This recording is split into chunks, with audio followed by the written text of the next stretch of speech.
We have a lot to talk about today. Tesla is making some moves. We are breaking some previous resistance, so things are getting very exciting right now. Let's take a look at this. Is it time to buy Tesla stock? I am going to give you my opinion. We closed at 368.81, up $21.02, 6.04%. What is noticeable today is not the move in itself. It's not a 21 buck move. It is interesting, but it's not that interesting. What is interesting is that in the past, the number 360.65 was important for Tesla stock, and things are repeating themselves. Look at this move right here, November 11th last year. Close to 360.65, we caved in. Tried again November 22nd, we caved in too. November 25th, we caved in. December 2nd, we caved in. December 4th, we caved in. Then we crossed above, but let's look at this candle right here in more detail. We crossed above that 360.65 and we caved in just below 372. The next day, we started a little bit higher. We came down right smack on 372. So the low of that day was 370.80. So we are talking about a buck difference. So 372, very important, as 360.65. There's a gap right here. Right here, we are stopping at 360.65 and just a little bit above at 372, this is being used as support. So, there's this dead zone where nothing much happens between the two, but 372 is used as support. 360.65 is used as resistance. This is where we are right now. Nobody knows what is going to happen tomorrow. You can have people that can say, yes, they know, but we don't know. We are right smack into that dead zone. This is the dead zone. And if we take a line right here at the high that we had on May 29th and we do a top right here, we have crossed it. This is 367.63, so we have crossed it. So Tesla is making big moves. This is a big move. We have crossed 360.65. We are on our way to 372, but we have not crossed it. We are again in this dead zone. This is where you need to place your bets. This is where you place your bets. Are you going to wait for a definite close on the daily chart above 372? Or are you going to be satisfied with 360.65? Knowing that we crossed it May 22nd and we came back down. Here we crossed it, but we crossed higher. As I said, we crossed higher than the previous top past 360.65 where we caved in to. You do your own research, you make your own decision, but you need to pay attention to this. You need to pay attention to what has happened today. So either you get in or you wait for a good close above 372. So these are the two choices. You get in right now or you wait and see until we have a candle close above 372. Let's take a look at the 1 hour chart. So on the 1 hour chart, yesterday, this was an interesting move yesterday. We crossed 349 and closed just a little bit below. The next hour we started and went straight up to 365, stayed there for a couple of hours and then came down. Today, the first hour of the day, we had this super big move crossing 365. So on the 1 hour chart, this was our buy signal right here. This was our buy signal. We closed the full candle above 355. We've looked at it on Discord. We took the trade. Some took it a little bit earlier, seeing that we were really going to cross 355. Sometimes we can bend the rules and it works, and sometimes it does not work. This time it worked. We had this nice green candle and then it never stopped. The second hour we have broken 360.65, and to show you that number was really important, we came back a little bit below on the third hour.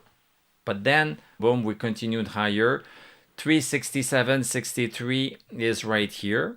This is the new line that I just drew, which is the high that I was showing you not too long ago.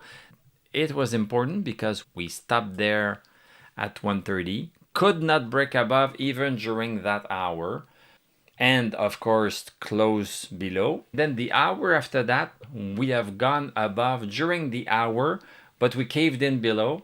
Then the last candle, we did both. We crossed above during the hour and we stayed above. So from that perspective, looking at the 1 hour chart, we are already ahead of when we were May 29th. So this is telling me that there are good chances that we could continue. It's not for sure. Nothing's for sure in the stock market. Don't take anything for granted. We need to place bets. There's an element of risk. Sometimes the bets work and sometimes they don't work. And we try to make more bets that work. And when they work, we try to let them work a long time. This move right here, letting it continue was really important. And if we take a look at the 1 hour chart to understand exactly how this happened, at the beginning of the day, we had the move up right here. We stopped at 365 for 10 minutes, only 10 minutes, and then boom, we crossed it. So catching this break on the 5-minute chart was even easier because after that candle right here, it was possible to enter on the 5-minute chart. Then it zigzag continued higher, and then it paused on 360.65. It paused on it. It went a little bit higher, then went just a little bit lower, but we already had that resistance at 359.95. So, you know, if we wait for 360.65, but there's another support just a little bit further away, so why not wait for that second support further away? So this is what some of us did, and then look at this perfection right here. We stayed there for 20 minutes before continuing. And then we did the same thing at 365. We stayed 10, 15 minutes and we continued. And we had a hard time breaking 367.63, a relatively hard time. It took about an hour. And then boom, continuation. So things are looking very good. Nothing's for sure, but things are looking very good that we could be continuing this way tomorrow. So the number for you to watch tomorrow is 372. If you want an early entry, you can go down to the 1 hour chart and wait for a close on the 1 hour chart above 372. So that would give you a nice entry before waiting for a complete candle on the daily chart above 372, which might or might not happen. This is the conundrum that we all face. If we have a candle break at 372 on the 1 hour chart, we can take it, and then for the rest of the day, we close below 372. So this can happen, and the way to prevent that is to wait for the full candle to complete at the end of the day tomorrow. But then what if Tesla goes to 390 tomorrow?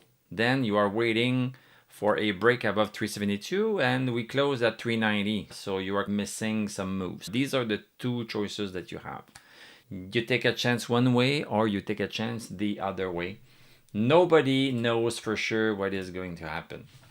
And what is really interesting is that we started to see this higher, faster bullish channel. The lows were getting higher faster than what they had been doing. So this is what tipped us off that maybe things are accelerating a little bit, and now we have this move today. We'll see. It's possible that we cave in and come back to 347. This is entirely possible. In which case, if we don't break 372 tomorrow, if we don't break it and start caving it, I suggest that if you have been in today, I suggest that you choose a number below which you want to take profit. So maybe below 367 is a nice number to take profit. And if the stock decides to come back higher, then you can buy again. It's always possible to get in and out. It's quite cheap, in fact, to get in and out, but you need to check it very closely. Anyway, this is basically this lay of the land for Tesla. Let's take a look at the rest of the market. Is Tesla the only stock moving like this? Let's take a look at the VIX. So VIX 1470, we are down 0.64. This is fantastic. The VIX is continuing lower. This has helped. Let's take a look at the stock indices. Are they moving? Look at this. Look at this perfection right here. This was the support line. We could not break below, could not, and we were making higher lows each time. Higher lows each time, and the highs were flat, then boom, this is what happened. We have the break.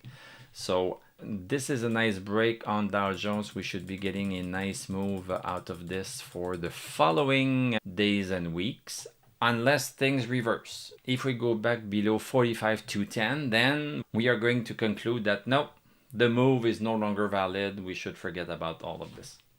SPX, this is wonderful. Look at this SPX level right here. I was telling you that we are hugging this diagonal resistance, hugging it, and look at how close we are from breaking above it.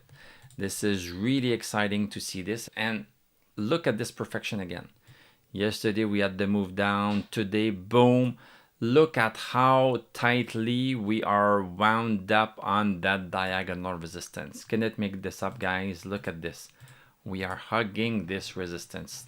This is why we put it there, because we have done this type of hugging in the past, and history is repeating itself. We are hugging it like crazy.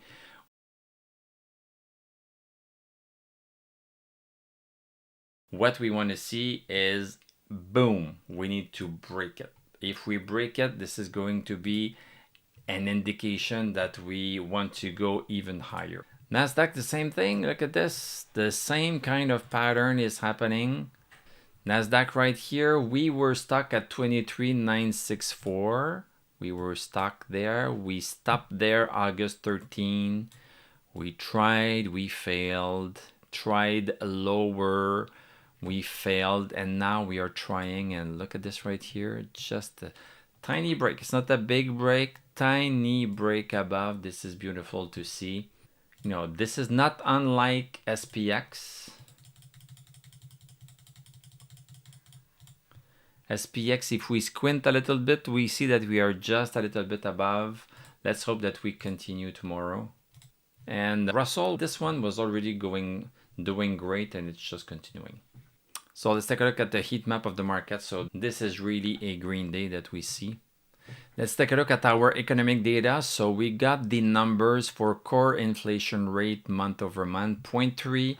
This was forecasted. Core inflation rate year over year, 3.1. This was forecasted. Inflation rate just a little bit higher, 0.4, with a forecast of 0.3. Inflation rate year over year, 2.9. The forecast was 2.8. Inflation is showing up with these numbers. Inflation is showing up a little bit, but this has not detracted anything in the markets. Let's take a look at Bitcoin now. Let's take a look at Bitcoin. So yesterday, look at what happened yesterday.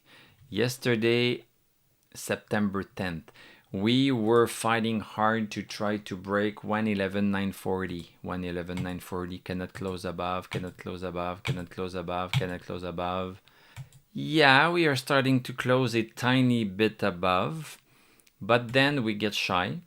But in the meantime, we are making higher lows. Sometimes they are going lower, but overall they are higher. Boom. And now look at this. Yesterday, after the close, way after the close, boom, we had the break right there. I posted this morning on Discord, Bitcoin is a buy. This is the time to get back in. And look at what happened. Boom, this is what happened today, and we are ready. Tomorrow's is being painted. This is textbook perfect, my friends. This is the horizontal resistance. This is the diagonal support. Coming higher. Boom, we have a breach. We have continuation. Ethereum. Look at our Ethereum. It was stuck above. It was stuck below at a standstill. This was very boring to look at, by the way. What is happening right now? The candle is not closed yet. The market is still open. Look at this candle right here. Breaking above 4,491. So this is looking good. We cannot conclude that this is going to close above yet. We are going to have to wait tomorrow night, but this is for sure looking good. And by the way, XRP is also doing something nice. This is breaking above some previous downward resistance. XLM, not quite yet there. We are still below, but we are going higher. Across the 21-day moving average. This is looking good also. So yes, very happy to have seen this move start to take shape right here. I cannot wait to see what tomorrow has in store for us, to see if we are going to close above 372 on the daily chart. Thank you very much for watching. Thank you for liking, commenting, subscribing. If you like what I do, you can become a YouTube member. Click on my TradingView affiliate link. I'm going to wish you a great evening. We are going to talk tomorrow, and I'm going to tell you à la prochaine.